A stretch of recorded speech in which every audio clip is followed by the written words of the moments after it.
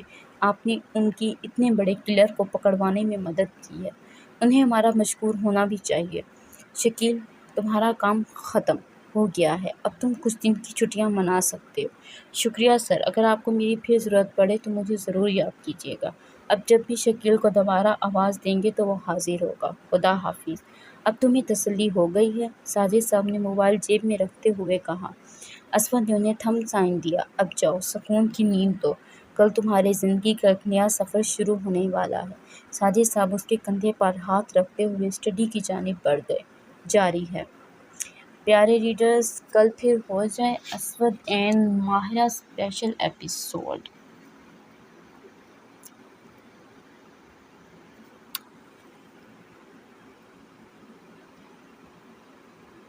Like ضرور کر دیا کیجیے۔ بہت شکریہ اتنا سپورٹ کرنے کے لیے، اور خاص طور پر وہ ریڈرز جو مجھے میسیج کر کے میری کہانی سے ریلیٹڈ لکھتے ہیں، ان کا بہت زیادہ شکریہ۔ اللہ آپ سے راضی ہو۔ فی امان اللہ۔